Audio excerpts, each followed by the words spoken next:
Hi everyone, welcome to Nexus Kingdom. Today we're going to be talking about movie monsters.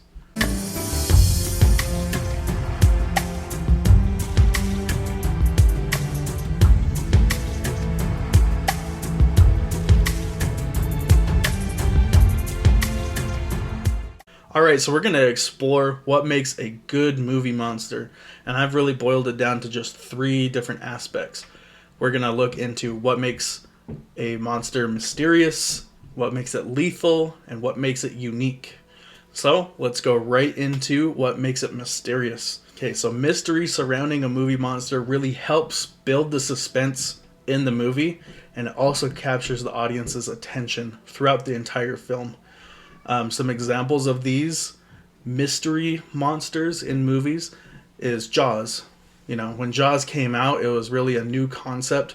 It was a regular old shark. I mean, be it a huge regular old shark that had a taste for human flesh. But it didn't even appear in the movie until halfway through. And so you get little clips here and there of the shark in Jaws, but it doesn't appear until much later in the film. And you know, it gets captures the audience's attention really well in that. The Cloverfield monster.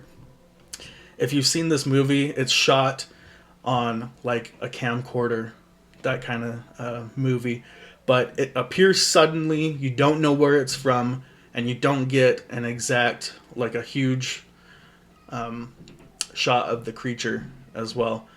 And you know, not much is known about his origin, and even the subsequent films don't really explain what is going on, because like they come into, like, the second one takes place in a bunker, the third one takes place in outer space, and it doesn't like totally explain what this creature is, where it comes from, just gives hints and different things like that.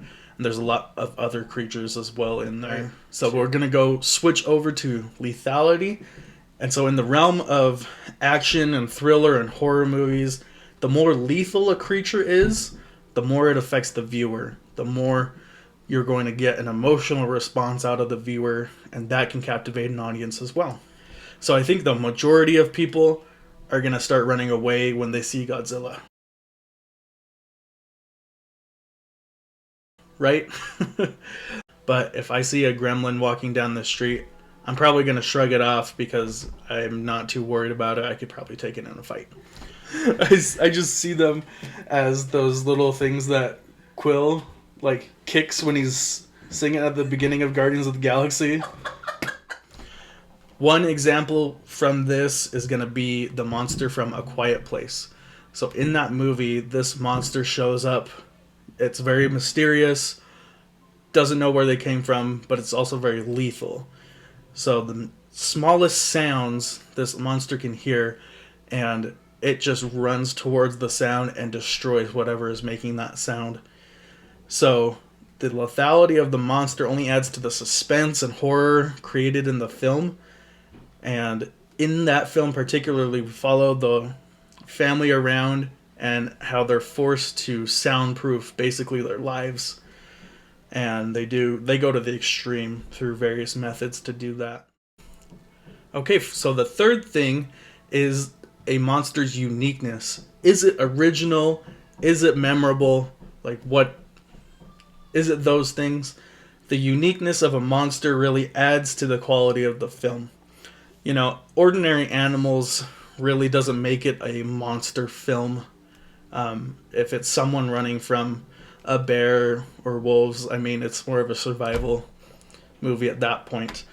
But a couple of examples for that would have to be Godzilla and Frankenstein's monster. So Godzilla is a very unique monster, and it's born out of this radiation, and it's a giant lizard. It's probably the most recognizable monster in film history, let's be honest. And, you know, Frankenstein's monster, it's very unique as well. You know, created from different body parts, brought back to life. Very big, very, I guess, not mean, just misunderstood most of the times. So making these monsters unique has been a challenge over the years, and a lot of filmmakers have adapted to make and kind of tweak a little bit of Frankenstein's monster and Godzilla to make them different from their older counterparts. And that just adds more to their films. Alright, so that concludes this episode. What kind of things would you like to see in a monster? What's your favorite monster? Comment below.